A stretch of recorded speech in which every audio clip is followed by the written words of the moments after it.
Yeah, this is completely playbook, what is happening. And scholars of authoritarianism have been warning about this for years.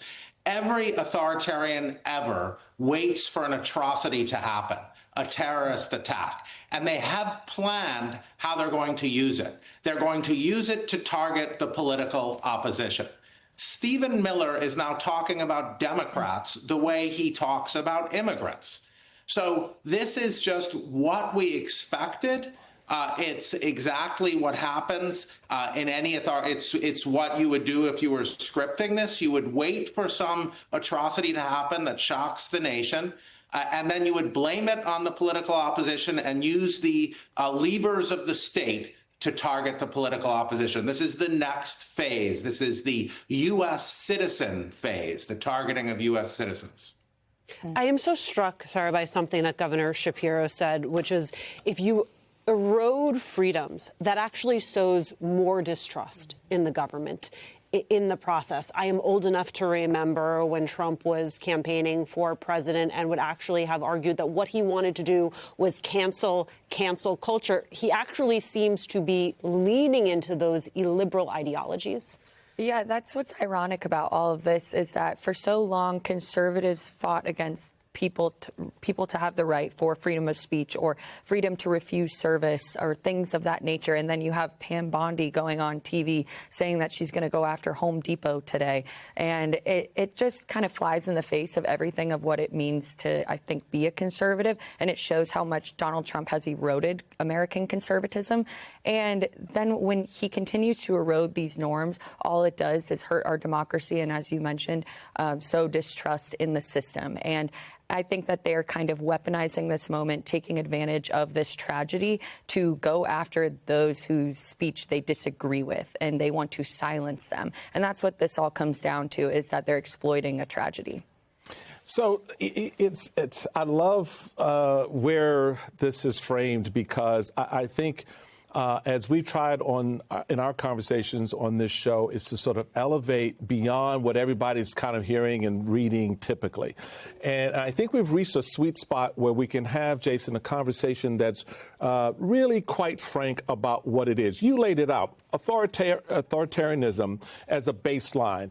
It's about finding the atrocity, connecting those dots, targeting individuals, groups, institutions, connecting those dots. Sarah just put her finger on the other part of it, silencing the opposition, making it harder for you to criticize the thing because you know what that thing is, but putting you in a box where you can't do that, because to criticize it somehow now you are the bad person, you are in the wrong.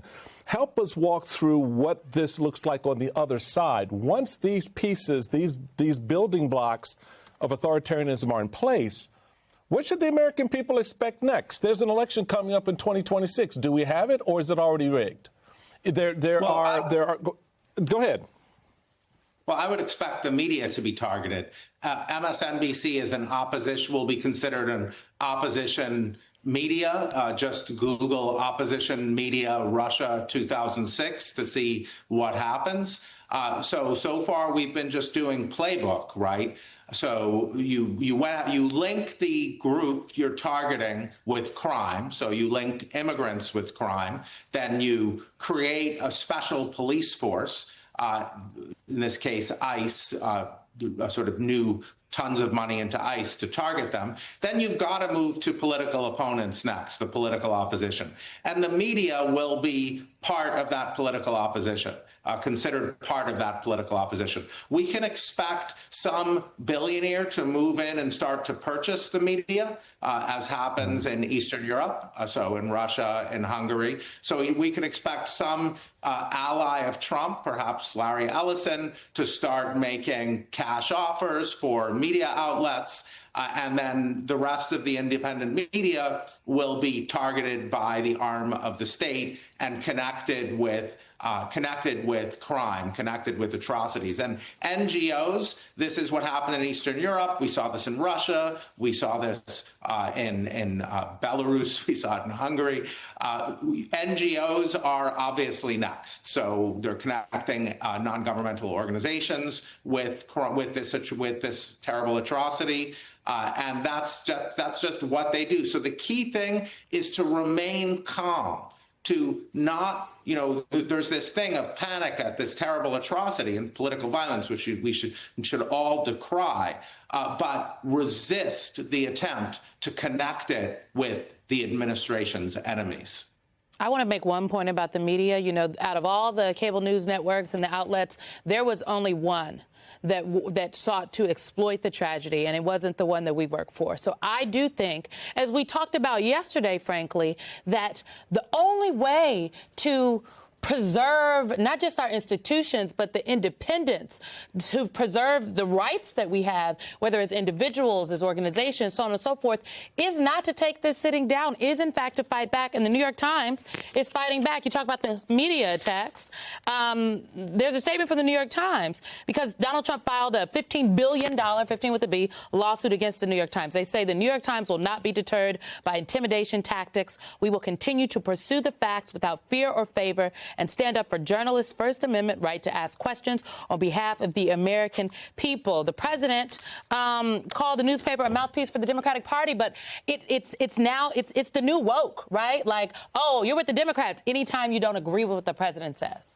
Yeah, and I think that what we have to remember, too, is the reason he's going after the New York Times and the Wall Street Journal is because they're reporting on the Epstein files, and that is something he doesn't want to talk about. The story isn't going away, and so now he's trying to bully them and use these tactics to go after them in court to try to silence them. And we've seen it work with some other media outlets. He did have settlements with ABC News and CBS, which I found to be some frivolous lawsuits, but they settled with him. And then you look at what has happened with the big tech oligarchs and the law firms and all these people bending the knee to him. And so I'm really encouraged to see the New York Times stand up and say, no, we're not going to take this. We're going to fight back. And because they know that this is a frivolous lawsuit, and it's only because he's scared of them reporting the truth on the Epstein files. Professor Stanley, let's stay on that point where we are heartened and encouraged and, as you said, are keeping calm in this moment of absolute chaos. One of those moments was for me today, listening to Governor Shapiro speak with such clarity about the moment we find ourselves in. Let's take another listen. Unfortunately, some, from the dark corners of the internet all the way to the Oval Office, want to cherry pick which instances of political violence they want to condemn. Sadly, we've even seen some on the internet openly celebrate political violence or issue calls for revenge in the wake of it. Giving violence a pass or justifying it or looking the other way, it only deepens the divide.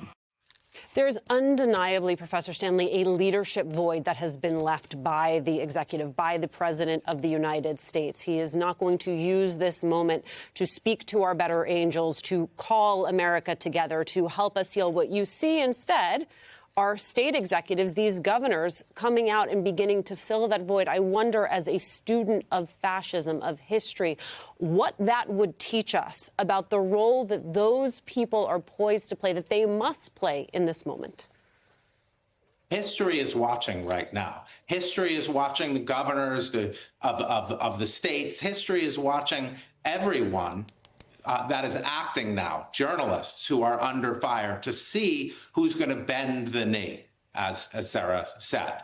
What we need is people defending democracy on both sides of the aisle, people decrying political violence and people doing their jobs, journalists reporting the truth, unafraid of the consequences of reporting the truth.